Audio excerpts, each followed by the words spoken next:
to take on a bit of a controversial topic today. It is controversial, but I don't think that it should be. And I really want to talk through how to work through the questions and the feelings that come up when you're wondering if you should leave the Mormon Church, or really make a big decision, or leave another religion, or really it applies to so much. So I want to talk through that. And I'm not going to talk through this in a way that I'm going to convince you of anything or try to push you in any direction, because I'm a therapist. I don't believe in that. I believe that we all have our own journey and we all should make our own choices, and we all can make the choices that are best for us specifically.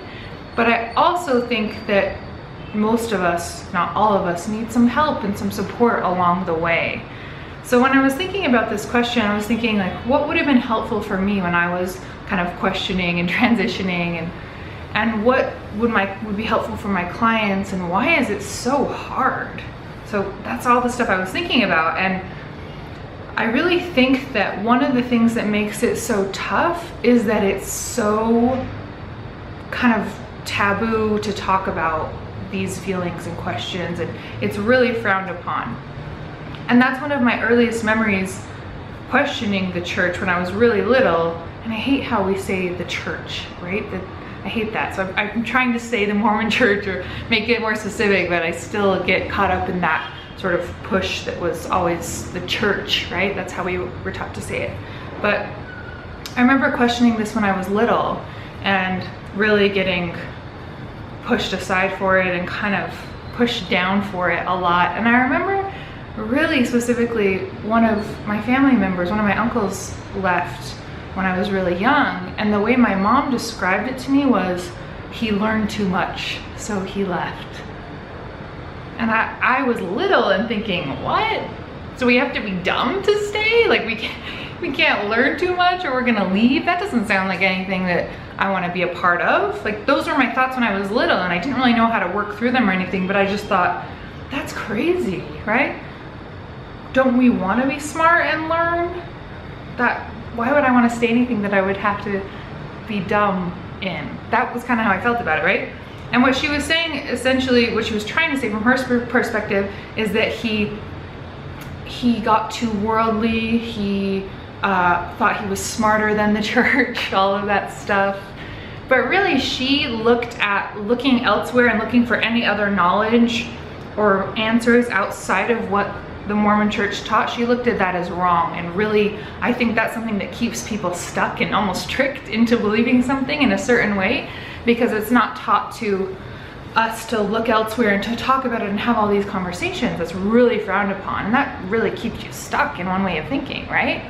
And I really loved, I went to a Vipassana meditation retreat, and they talked about how the meditation was for everyone, you know, Christians, Muslims, everybody. It's taught from a Buddhist perspective, but it's really taught that you can practice this add it into any of your ideas and your practices, because of the belief that we all can choose and are able to choose, and that it doesn't look just a certain way, right? And they really taught that you should examine as many other things as you can. Look at different religions, look at different schools of thought, study different teachers, and then make your own decision. And I've really liked that as I've grown in all of this.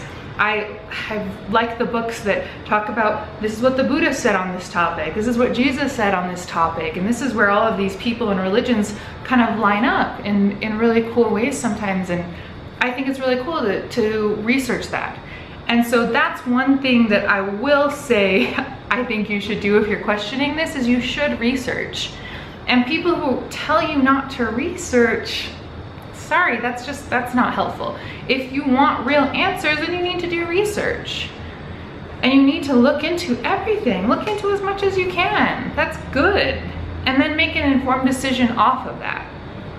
And I really think that it's helpful to look to people and look at research that is not trying to hate or sway in any direction. It's not trying to keep you locked into a belief. It's not trying to force you to believe something else. It's just trying to educate you and teach you about something. I think that's really important. And then you can make your own decisions But if people say only read this and don't read anything else and don't look at anything else, then I don't think that's helpful. So I would encourage you, if you're struggling with this, to look at things, to research, to watch videos, to talk to people, right? To look at things from different perspectives. I think that's really helpful and good. And in talking to people, that's the other thing that I think was really hard for me, is the only people I knew to talk to didn't want to have a real conversation about what I was thinking or my questions. They wanted to just like shut me up and tell me to pray, right? They didn't want to actually have those conversations. And I don't think that's helpful. I think it's really good to have conversations about our questions and our concerns and what we're thinking about and these other things that we're thinking about. I think that's really helpful. And I do think that's where a therapist can come in, especially one that's not trying to force you into a certain way of thinking, right? Where you can just bounce ideas off and questions and have support in talking through something in your own way and not just be pressured into thinking about it in the way that they want you to think. So I think a therapist can be really helpful. And if you can reach out to supportive people or supportive groups, that's great. But know that if you're really locked into the Mormon Church and you're talking to Mormons, most of them are gonna just tell you to pray and work on it that way. There's not a lot of good conversations had within the church, I don't think. Now that doesn't mean that's not possible. I mean, I will use the example of my sister often, because my sister is an active Mormon and I am not, and we have these conversations all the time. And she's very supportive in me and my choices and what I think. So I think that she would be someone who would be good to talk to, because she's not going to try to push you in any direction. She's going to actually listen to what you have to say and support what's best for you. But that's very rare to find, in my opinion and experience, within the Mormon Church. I found that a lot better and a lot more solid outside of the Mormon Church. People were able to have those conversations.